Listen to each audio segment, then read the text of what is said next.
what I'm going to cover is having a look at some quick reasons about why you're buying. Decision about what to buy depends on why you're buying. So you've got to have a thought about why am I buying precious metals. We'll look at what form to get it in, where to buy it, and how to store it if you're not going to store it yourself or store it with someone else. Okay, so if you think about why, I look at precious metals, say maybe 4 different reasons that you would be buying precious metals. First is speculation, so that's someone that's looking to make quick money. Investment, for insurance reasons, and last one is for Mad Max, and that abbreviation is end of the world as we know it. So those are the 4 main reasons, and what's the difference between those reasons? So in speculation, what you're trying to do is make some quick money. For investment, you're looking to create wealth, so to grow how much you have. For insurance reason, you're looking to protect your wealth. You're not so much concerned about making your money get bigger, you're concerned about preserving it, not having it go down in value. And also for the end of the world, you're looking to protect it in extreme circumstances. So another way of looking at that in terms of the business cycle is an investor is really looking at a business cycle reason. So they're saying, I think that gold is on a bull market, I think shares are in a bear market, or I think real estate's maybe better or not. And so we know these things move in cycles. So an investor's saying, I think precious metals or commodities are in a cycle, an uptrend, so I'm going to buy them. At some point I'm going to get out. You know, they may have a couple of year time frame, 5-year time frame, but they're looking to sell it at a profit and then get out of it and move into another asset in a different part of the business cycle or economic cycle. For insurance reasons, it's the same thing. You've still got the business cycle, but someone who's looking to buy precious metals for insurance is saying, I'm looking for these extreme parts of the cycle. So we've got extreme booms or extreme busts.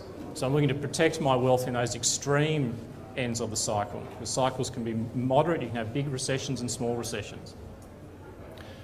And for the end of the world, well, they think it's the end of the cycles and we're going to go back to barter or some sort of other form.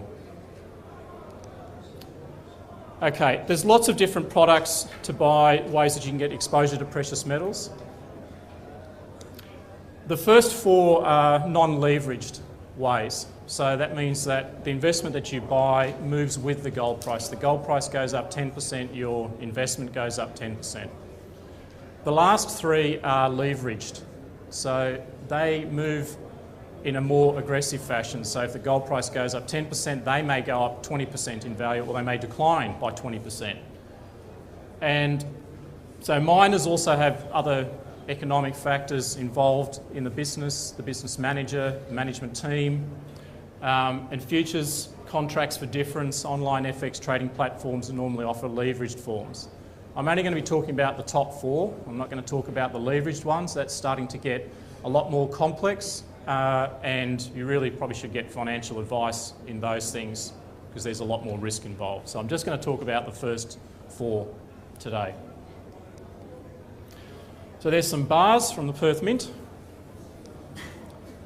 So with bars, one of the reasons for getting them is they're usually the cheapest form of getting precious metals. The fabrication cost, the cost of making them, is the lowest, because there's less work that goes into making them compared to a coin. Minted bars can have the advantage they're often packaged. They cost a little bit more than a cast bar, but they're sometimes numbered and they come in packaging as well. Some of the bars can be numbered, which some investors like because it means that it's trackable. So if it's stolen, they can always say to the police it had these bar numbers on it. It makes it harder to resell. Other investors don't like numbered bars because they feel it's trackable. So they don't want anyone to know and to have any records of the seller saying, yes, I sold these bar numbers to this person. So take that depending on your view, I suppose, of the trustworthiness of government.